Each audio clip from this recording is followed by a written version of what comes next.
In the first part of the two-part video series on Gemini 2.0, we started with an overview of Gemini 2.0 and we saw about the benchmark comparing Gemini 2.0 with Gemini 1.5. Then we looked into the features of Gemini 2.0 and then we compared the chat user interface that's provided for Gemini against the chat interface for Claude. And then we moved on to looking into the AI Studio, which is slightly more sophisticated compared to the basic chat user interface. And within the AI Studio, we saw about Gemini's ability to generate images. And then we moved on to talking with Gemini and tested out the speech and found out how well it expresses emotions in the speech. And finally, we wrapped up with the Map Explorer. In this video, let's move on to doing some coding tests. And let's try to see how well it generates HTML pages that include JavaScript and CSS. And then let's see how it can write a simple Python command line interface game. Then let's move on to some reasoning questions and find out how well it does with logical reasoning, math reasoning.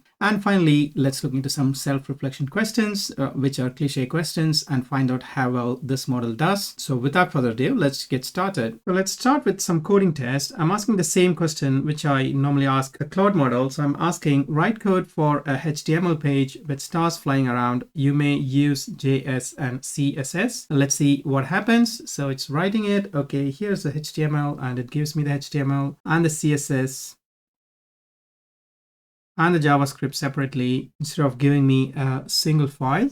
And it's giving me instructions as to how I can go about using it. So it's asked me to save the HTML code, save the CSS code, save the JavaScript code, and open the index.html in your browser. You'll now see a dark screen with white stars flying around the screen. So I'm going to try and do that. So I saved the index.html, I saved the CSS and the JavaScript, and finally I opened the index.html, and we can now see that it has rendered a page with stars flying around randomly. This is quite different from the HTML file that Claude generates, usually with the stars raining downwards or from right to left. In this case, it's just raining randomly, but still it has created a bug-free code. It's quite useful to know that it's able to do that. So let's move on to Python code generation and ask it to write Python code to play Sudoku game and see what happens. So it's generating the code.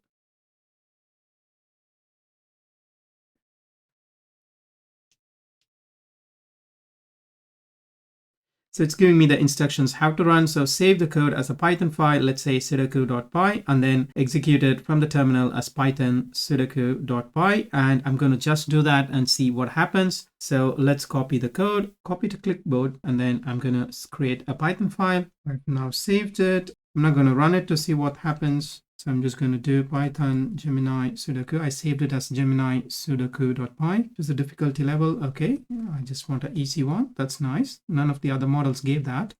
And it's given numbers and it's asking me to enter the rows. So I'm going to say first row, and then it's asking me to tell me the column. I'm going to say 9. Let it be the last column, and enter the number to place. So I'm just going to say 8. It says invalid move because there's an 8 already here.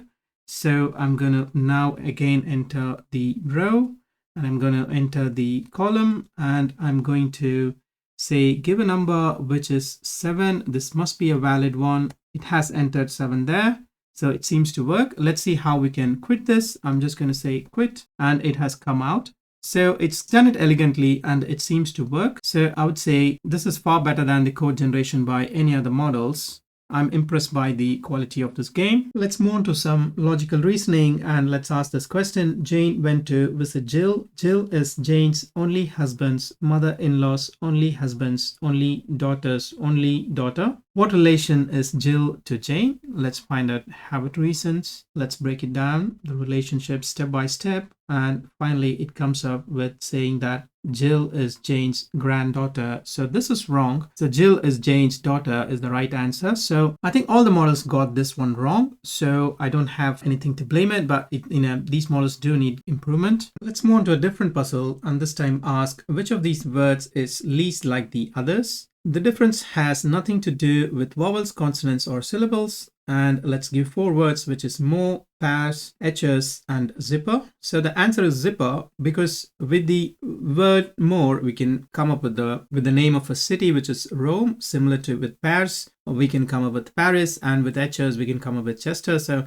let's find out how it does. Okay, let's think about what might make one of these words different. And it says more, the word implies an increase in quantity or comparison. Pairs, this word refers to 2 or more set of or so group. Etches, this word refers to people or things that do the action of etching, so a noun of an occupation or thing. And zipper, this word refers to an object. So the word that sounds out is more. Why? The others are all nouns, they're all things. More is not a noun, and so it comes up with more. This is the word least like the other. You know, there were models that reasoned differently for this Mensa question, but this model seems to have reasoned out that more is not a noun, but others are noun. And so it has identified more as the odd one out. So ChatGPT differentiated zipper in a different way, and it identified zipper as the answer. It said that a zipper is one of the physical objects, but more, pairs, and etches is not a physical object, and so it identified zipper as the odd one out. But this one seems to have identified more as the odd one out. So let's move on to some math reasoning and then ask this question. Find the number that best completes the following sequence, and we'll give the sequence 1, 2, 4, 7, 11, question, and 22. Let's see how it comes up with the answer. So it's reasoned out, and then it's come up with the answer that says the number that best completes the sequence is 16, which is the right answer. So almost all of the models like Claude, ChatGPT got this right. So this is relatively an easy math question. So let's move on to some simple questions, but which are quite difficult because of a self-reflection problem in these models. So how many words are there in the response to this prompt? Let's see what it says. It says, okay, let's count the words in my previous response. Let's analyze the difference between consecutive numbers in the sequence. Right, so it's taken the previous question's response because I'm just appending in the same chat. Now what I'm going to do is I'm going to create a separate chat and then ask the same question. So let's copy that, and then let's go back to Google AI Studio. Let's ask the question and see how it responds. How many words are there in the response? There are 7 words in the response to this prompt. 1, 2, 3, 4, 5, 6, 7, 8, 9. No, that's not right, and that's not right in the question either. I'm not surprised it got this wrong. Most of the models are getting this wrong. I mean, none of the models have ever got this right, so I'm okay with this one. And finally, let's move on to the cliche and ask how many R's are there in the word strawberry. There are 3 R's in the word strawberry. Oh, that's bang on, and you got that right. So that's impressive. So with that, we are wrapping up the review of the Gemini 2.0 model. We saw about its capabilities with images. We saw about the simple chat window. We saw about the AI Studio, where we can do much more fancy stuff. We saw about how we can just do a text chat, and if we move to stream real time, then we can choose the audio output or the text output, and then we can start talking to the model, which is not possible with, say, model like a Claude 3.5 Sonnet. And we also went to the starter app, and we also looked at the map explorer, and we also briefly looked into spatial understanding. So to conclude, I would like to remind that this is a multimodal model from Google, which is trying to bring speech, images, and text together. And it's a really good attempt, I would say. In terms of the speech is seamless. It's quite real time, and it really feels like you are literally having a conversation with someone who's sitting before you. That's quite impressive. But the image generation is not quite there yet. I don't know, probably the release that they're talking about in January is going to be a significant improvement. We'll have to wait and see for that. For example, when we were trying to do editing, we couldn't quite bring together a couple of images together like they showed in their demo. And in terms of the logical ability, it did really well. Even though it's a multimodal model, it did as good as any other text model that's available today. And in terms of coding, I'm quite impressed actually. So none of the other models that we tested gave a level of